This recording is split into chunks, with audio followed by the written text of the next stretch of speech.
Hola, en este video vamos a hablar sobre el español en los Estados Unidos y examinar la situación del español como lengua minoritaria en este país. Aunque el español es considerado una lengua minoritaria, significando que no tiene el mismo prestigio social y oficial que el inglés en los Estados Unidos, tiene más de 60 millones de hablantes y es la lengua más hablada en los Estados Unidos, aparte del inglés. El español se habla en casi todas partes de los Estados Unidos y la mayor concentración de hispanohablantes se encuentran en los estados de Arizona, California, Colorado, Nuevo México, Texas, Florida, Nueva Jersey y Nueva York. Un problema muy constante en cada estado es el acceso a la educación bilingüe. El español, al ser una lengua minoritaria, no recibe la atención en la educación al mismo nivel que el inglés. Muchos de los hablantes son inmigrantes de países de España y Hispanoamérica, pero el número de inmigrantes entrando a los Estados Unidos ha visto una reeducación en los años pasados, como afirma Carea. En los Estados Unidos, 60% de los hablantes del español son de la primera y segunda generación. La primera generación es representada por los inmigrantes de países fuera de los Estados Unidos, y la segunda generación son los hijos que nacen en los Estados Unidos. Con la pérdida del español entre generaciones, el español de las generaciones 3 y 4, es decir, los nietos y bisnietos, es muy bajo. Esto es porque cada generación pierde un poco de conocimiento y la pérdida de conocimiento sigue aumentando hasta que se pierde con los nietos y bisnietos. Es evidente que el español se debilita con cada generación y muchas veces consecuencia de falta de educación en esta lengua contribuye a la pérdida. El español de los Estados Unidos tiene características únicas que son los resultados del alto contacto con el inglés. Por ejemplo, los hablantes bilingües utilizan préstamos de palabras y calcos, así como la mezcla de gramática que resulta en el famoso Spanglish. Es decir, palabras, frases y sonidos en inglés son usados en una conversación donde el español es también usado. Siendo esto es un ejemplo de la alternancia de códigos, una herramienta comunicativa usada por los hablantes de bilingües en el inglés y el español. Por ejemplo, Montrul presenta ejemplos de calcos como la palabra application en inglés y su influencia en el uso de la palabra aplicación en lugar de la palabra solicitud, que será español estándar. Otro buen ejemplo de préstamos es la palabra carpeta, que es prestada de la palabra carpet en inglés. También hay evidencia que asegura que los hablantes de herencia, o sea, aquellos que hablan español en casa por ser la lengua de su familia, están paulatinamente cambiando la estructura de la lengua. Por ejemplo, hablantes de la segunda o la tercera generación de una familia hispana no usan más el modo subjuntivo. Por ejemplo, espero que tiene buen día. Además, la mezcla puede ocurrir a niveles de frases con la alternancia entre interseccional.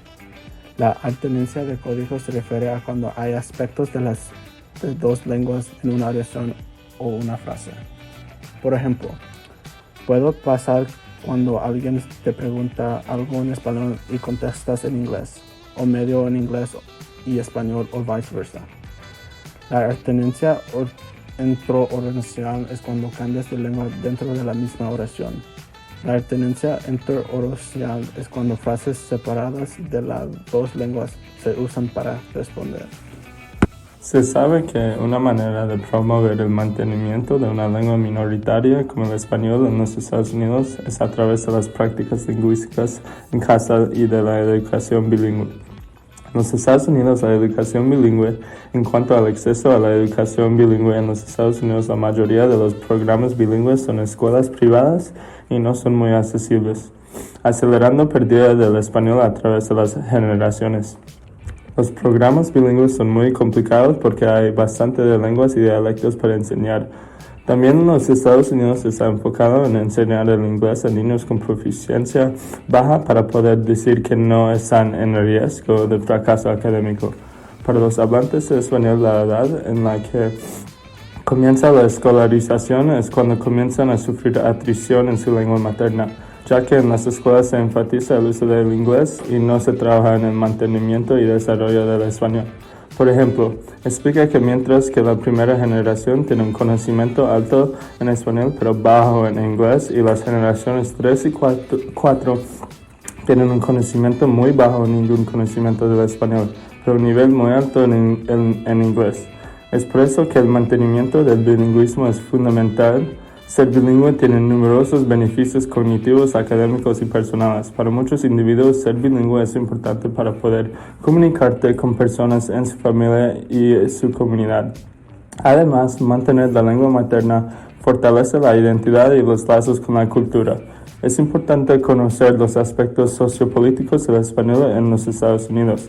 El bilingüismo en los Estados Unidos ha atravesado procesos sociales y lingüísticos similares al bilingüismo en Hispanoamérica.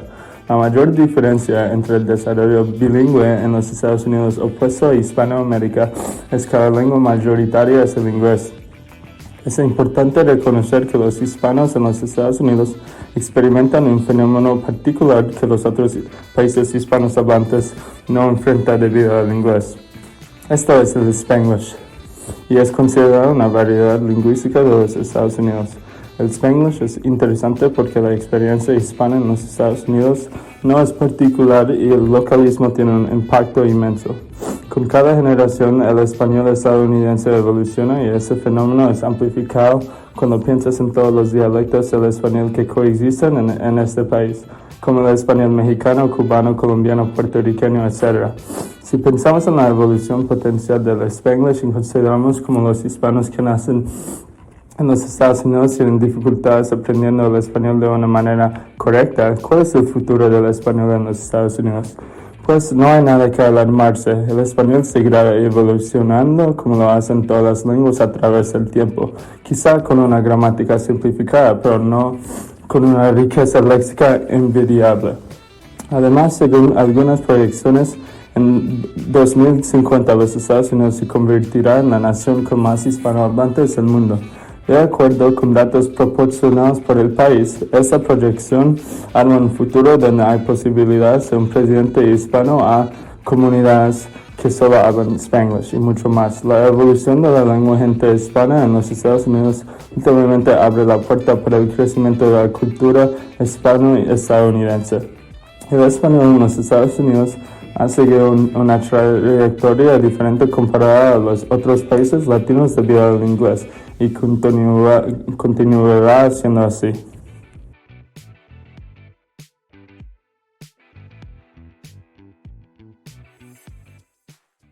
Created using Powtoon.